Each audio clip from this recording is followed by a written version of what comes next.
Hey, fight fans. I'm here with Eddie Hearn. You're allowed to do that, the behind the gloves, hey fight fans with the World Boxing. It's a me thing. Oh, right, okay. Was that part of the contract? It's my thing. It's a Michelle thing. Okay. I'm hired as Michelle. I thought the World Boxing Super Series might have said, we'll use you, but no hey fight fans. Do you know what I mean? You'd be taking everything from it. And they wouldn't, that's not allowed for you. You say, like, if you want me, you get the hey fight fans as well. Okay. No. Anyways, Eddie, we got a big fight this Saturday night, October the 14th. We got George Groves versus Jamie Cox. You've mentioned that this is a wonderful opportunity for Jamie. What does this also mean for Matchroom and yourself, should he go on to win the World Boxing Super Series tournament? Well, great. I mean, firstly, we'd have another world champion, and two, we'd have the inaugural winner of the series. So, you know, getting Jamie Cox in the tournament was a nice bonus. Getting George Groves in the first round was an even bigger bonus, and beating him is beautiful. So it's a tough fight.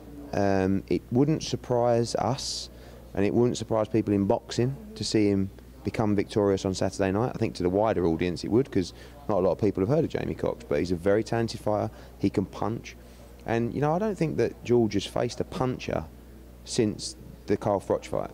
You know, you look at the opponents, Wbss, De Luisa, Gutnecht, Chudinov, Badu Jack, Martin Murray, who's not a puncher at super middleweight. You know, he hasn't really been in with a vicious puncher, and Cox can really, really hit, but he's got to prove that he can perform at that level, and he hasn't yet, because he hasn't had to. But, you know, like I said, we know he's got those levels. It's all about timing and producing it on the night. What do you make of George Groves saying that Jamie Cox was the easier pick?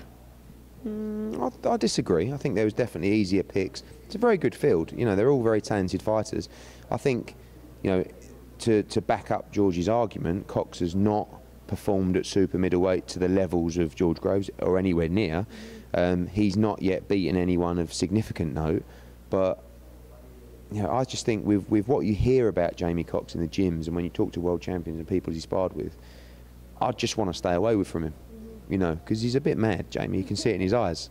And also, you can't take away the desire that he has in this fight to become world champion. It's such a great opportunity for him. So, every fight was tough. You know, I thought the Yildirim fight would be quite tough, but Eubank bulldozed him, and it made it look easy work. So, maybe that was the easiest pick. I don't know, or maybe it was a great performance. You don't know. It's all about, you know, peaking at the right time. And the way that, I think, you know, George can be good in this fight and win, but if Jamie's excellent, he can win. But if Jamie's average in this fight, he won't win the fight. So it's just about peaking at the right time.